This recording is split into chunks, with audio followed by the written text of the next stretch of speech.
మనం ప్రయాణాలు చేసినప్పుడు తిన్నా తినకపోయినా టీ మాత్రం కంపల్సరీగా ఉండాలి.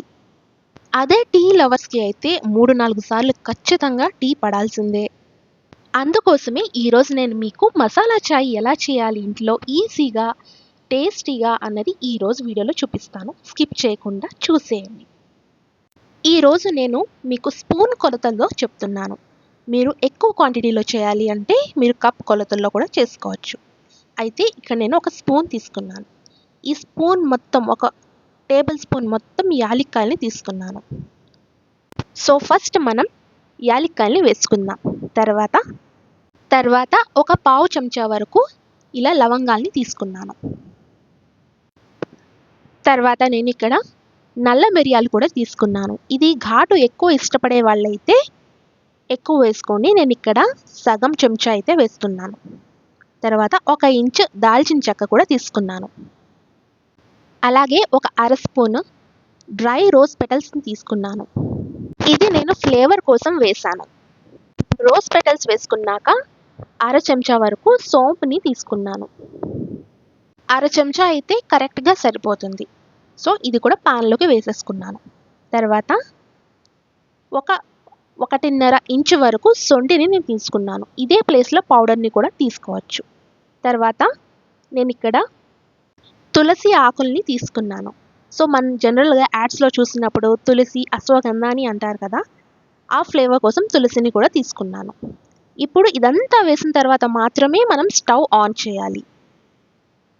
ఫ్లేమ్ని మీడియం టు లో మధ్యలోకి పెట్టి మంచి ఫ్లేవర్ రిలీజ్ అయ్యేంత వరకు మనం దీన్ని ఫ్రై చేయాలి. ఎప్పటి వరకు చేయాలి అంటే మన తులసి ఆకులు చేత్తో తీసుకొని ఇలా మెదిపితే ఇలా మనకి పేపర్ లాగా ఇలా పౌడర్లా అయిపోవాలి. అంతవరకు మనం దీన్ని రోస్ట్ చేసుకొని ఒక ప్లేట్లోకి తీసుకుందాం. ఇది బాగా చల్లారిన తర్వాత మనం మిక్సర్ జార్లోకి వేసుకొని ఫైన్ పౌడర్ చేసుకోవాలి. ఇది పౌడర్ చేసిన తర్వాత దీన్ని జల్లించాల్సిన అవసరం లేదు. ఎందుకంటే మనం టీ చేసినప్పుడు వడగడతాం కదా, అలా అయితే సరిపోతుంది. ఇక్కడ నేను పౌడర్ చేశాను. చూడండి, ఫైన్ పౌడర్ ఇలా ఉండాలి, మెత్తగా ఉండాలి. సొంటి పొడి ఒకవేళ నలగకపోతే దాన్ని ఒకసారి దంచి వేసుకొని ఇలా పొడి చేసుకోండి. ఇప్పుడు నేను మసాలా చాయ్ ఎలా చేయాలో చూపిస్తాను. ఒక ప్యాన్ పెట్టుకొని అందులోకి అర గ్లాస్ వరకు నీళ్ళను వేసి 1 చెంచా పాటు టీ పొడిని వేసుకున్నాను. ఇది బాగా మరిగిన తర్వాత 1 స్పూన్ అంతా పంచదారని వేశాను. పంచదార అనేది మీ ఆప్షన్. నేను 1 స్పూన్ మాత్రమే వేశాను. టీ పొడి బాగా మరిగి ఇలా డికాషన్ ఫామ్ అయిన తర్వాత మాత్రమే మనం ఇందులోకి పాలని యాడ్ చేయాలి. ఇక్కడ నేను ఫుల్ ఫ్యాట్ మిల్క్ని యూస్ చేశాను. మీరు నార్మల్ మిల్క్ అయినా యూస్ చేయొచ్చు. ఇలా మిల్క్ని నేను 2 కప్స్ వరకు వేశాను. ఇలా 5 to 7 మినిట్స్ తర్వాత పాలు బాగా మరగడం స్టార్ట్ అవుతాయి. సో వెంటనే స్టవ్ ఆఫ్ చేయొద్దు, ఇలా కదుపుతూ ఉండండి. లో ఫ్లేమ్ మీద మంచిగా 5-6 పొంగులు రావాలి.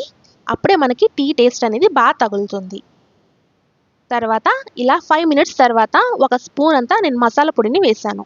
సో మీకు ఎక్కువ ఘాటు కావాలంటే 2 స్పూన్లు వేసుకోండి.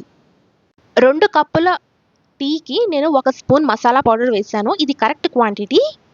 మనం ఎప్పుడైతే పంచదార లెవెల్ని కొంచెం తగ్గించి మైల్డ్గా వేసుకుంటామో అప్పుడే మనం మసాలా ఫ్లేవర్ని ఆస్వాదించగలుగుతాము. లేకపోతే నార్మల్ టీ తాగినట్టే అనిపిస్తుంది. ఇది స్నాక్స్తో ఈవినింగ్ సర్వ్ చేసుకోండి. ఈ వింటర్ అయిపోకముందే ఇలా ట్రై చేసి చూడండి. చాలా అంటే చాలా బాగుంటుంది. అండ్ మనం తయారు చేసుకున్న ఈ టీ పౌడర్ ఒక గ్లాస్ జార్లోకి ట్రాన్స్ఫర్ చేసుకొని ఎయిర్ టైట్ కంటైనర్లో మనం స్టోర్ చేసుకోవచ్చు. దీనికి తడి తేమ తగలకూడదు. లోపల ఎయిర్ పోకుండా ఉండడం కోసం నేను ఇక్కడ ఇలా టిష్యూ పేపర్ని అడ్డుపెట్టి ఇలా మూతని టైట్గా క్లోజ్ చేశాను. సో మీరు కూడా ఇలా స్టోర్ చేసుకోండి. ఈ వీడియో నచ్చితే లైక్ చేయడం మర్చిపోవద్దు. డిస్క్రిప్షన్ బాక్స్లో నేను ఐటమ్స్ అన్నీ మెన్షన్ చేస్తాను. Thanks for watching. Like, share and subscribe to my YouTube channel.